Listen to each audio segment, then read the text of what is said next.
এই তারেক রহমান সাহেব আসলেন।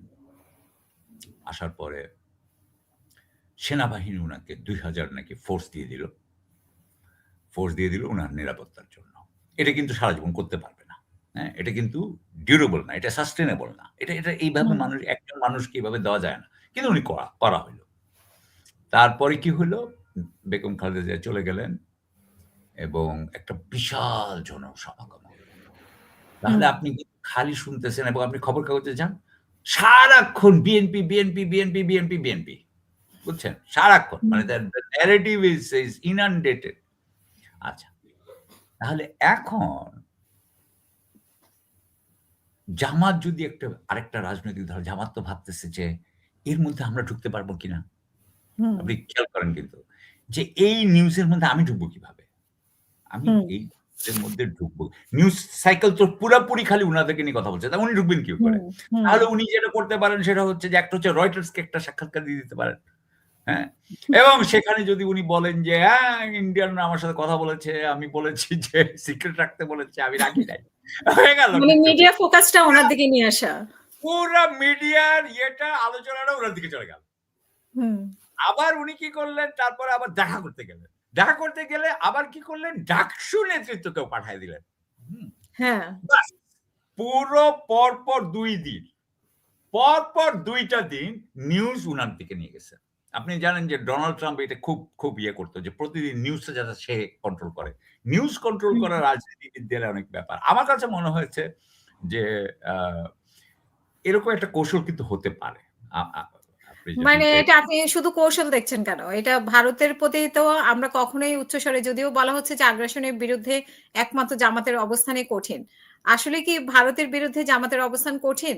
নাকি এখানে এ তারাও ব্যাপারে কৌশল আপনি অবলম্বন করবে বা আমাদের এখানে যারা যে সমস্ত রাজনৈতিক দল আছে, যাদের একটা রিয়ালিস্টিক চান্স আছে ক্ষমতায় যাওয়ার। তো সেটা তো ২ টো ধরেন এখন। বিএনপি অথবা জামাত। সেটার তুলনায় বিএনপিকে ভারতের ব্যাপারে আপনি জামাতকে জামাত আমার মনে হয় একটু কম ভারতের পক্ষপাতী হবে। আ বিএনপি অনেক বেশি হবে।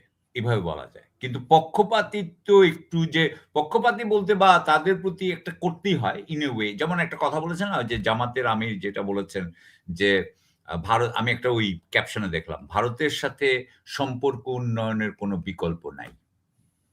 হুম, এরকম একটা কথা বলেছেন। তো তাতে তো বুঝাচ্ছেন যে উনি কোন দিকে যেতে চান। এখন বিষয়টা হচ্ছে যে সম্পর্ক উন্নয়নটা হবে কিভাবে? সম্পর্ক উন্নয়ন কি আমরা ২ জনেই মাঝপথে আসবো? নাকি আমরা যেয়ে উনার পায়ে কুর্নিশ করব? হ্যাঁ? এটা হচ্ছে গিয়ে বিষয়, তাই না? যে আমাদের হ্যাঁ, সম্পর্ক উন্নয়নের কোনো বিকল্প নাই। আমি এটা মেনে নিচ্ছি। কিন্তু সম্পর্ক উন্নয়নটা হবে কিভাবে? আমরা তো সেটাই বুঝাতে যাচ্ছি যে মানে আত্মমর্যাদা নতজানু হয়ে নাকি সম্মানের ভিত্তিতে সেটা? এক্সাক্টলি, হুম, এক্সাক্টলি। সো এটা কিন্তু উনি ক্লিয়ার করেন। তবে আমি একটা জিনিস মনে করি যে ভারত কিন্তু জামাতকে পছন্দ করে না। সেই হিসাবে আমি মানে গণমাধ্যমে যেটুকু শুনেছি। সেই অনুযায়ী আমি বলছি যে এখন পর্যন্ত জনগণের জন্য যদি তারা ভারতের দৃষ্টিভঙ্গি থেকে দেখে যে ভারতের সাথে কে মানে আপনার শক্তভাবে দর কষাকষি করবে, তাহলে এখন পর্যন্ত মনে হয় যে এটা জামাত। যদিও জামাতের আমি কিন্তু ভারতের পক্ষেও কথা এটা উনাকে বলতেও হবে আরকি।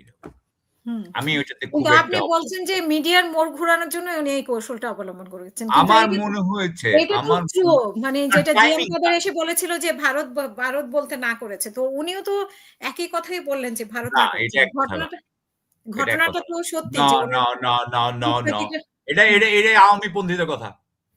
এটা আপনি এখন যেটা কইছেন এটা আওয়ামীপন্থীদের কথা। না এটা তাহলে হলো আপনার আওয়ামীপন্থীদের ব্যাখ্যা কথা। শুনতে আমি চাই। আপনাকে বুঝাই দিই কেমনে এটা এক হুম, না। অ্যা কাদের সাহেব এসে বললেন যে, "আমি বলতে পারব না।" এটাই তো বলছেন। এটা বলছে যে আমি বলতে ভারতের পারব না। অনুমতি ছাড়া ভারতের অনুমতি ছাড়া। অনুমতি ছাড়া আমি বলতে পারব না। এটা বলছেন। হুম, হুম। আর এ আমির সাহে এই জামায়াতের আমির সাহেব বলতেছেন যে, "আমাকে বলেছে বলতে পারব না, কিন্তু আমি বলব।"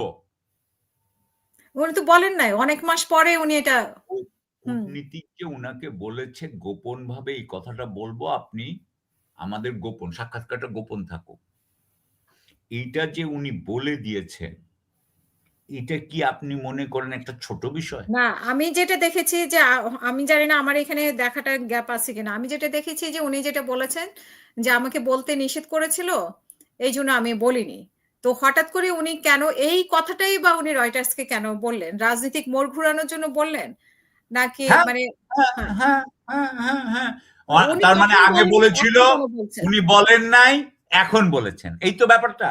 এইটা ব্যাপারটা। হ্যাঁ। হ্যাঁ, তার মানে এটা কি করে কিন্তু পরে উনি রাজনীতিবিদ আবার ব্যাখ্যা দিচ্ছেন যে মানে ব্যাপারটা এরকম ছিল না, ভুলভাবে ব্যাখ্যা করা হচ্ছে। তো মানে এগুলো তো আছেই। আমি আর এর মধ্যে খুব একটা এর ভিতরে ঢুকছি না। কিন্তু আমি যেটুকু বুঝি, সেটা হচ্ছে জি.এম. কাদের সাহেবের সাথে জামাতের আমিরকে একসাথে করবেন না। এটা ঠিক না। আচ্ছা। জাতীয় পার্টি আর জামাত এক জিনিস না। এটা কি এক জিনিস? বলেন আপনি। যা অবশ্যই এক জিনিস না। কিন্তু অবশ্যই এক জিনিস না। অবশ্যই এক জিনিস না। আমরা কখনো সুতরাং মানে মিলাতেও চাই না। কিন্তু হ্যাঁ, এই সুতরাং কথাটা ব্যাপারটা আরকি হচ্ছে হ্যাঁ, ২ জন ভিন্ন। হুম, ভিন্নটা রেখে আমরা ভিন্নকে আলোচনা করি। আমরা ভিন্নকে আমরা মানে ইয়ে করি, কোনো অসুবিধা নাই। কিন্তু এই ২ টা ভিন্ন, কাদেরের সাথে কোনো সম্পর্ক নাই। কাদের সাহেব হচ্ছে গিয়ে সম্পূর্ণভাবে আই এম সরি এগেইন ভদ্রলোক হয়তোবা উনি সম্পূর্ণভাবে ভারতের আজ্ঞাবহ বলে আমরা মনে করি। আর জামাতকে সেরকম মনে করি না। জামাতকে আমি সেরকম মনে করি না। দ্বিতীয় কথা হচ্ছে যে হ্যাঁ, উনি হয়তো আপনি বলতে পারেন যে গোপন রেখেছেন। রাজনীতিবিদরা কি সবার সাথে কথাই কি আপনার প্রকাশ করে দেয়? করে না না। ভারতের ব্যাপারটা যেহেতু একটু অন্যরকম আমাদের কাছে সেনসিটিভ ইস্যু। ভারতের কাছে আপনি বলতেছেন ভারতের ব্যাপারটা সেনসিটিভ হয়তো বলা ইয়ে ছিল। উনি হয়তো মনে করেছেন যে এটা উনি বলা হয় বলা মানে বলতে চান নাই। আবার যখন সময় এসেছে ঠিকই বলেছেন। অনেক সময় করে কি তারা তাদের ওই যে আপনার মানে তীর রেখে দেয়, হ্যাঁ? যে আচ্ছা ঠিক আছে এটা পরে ব্যবহার করব। হুম, রাজনীতি তো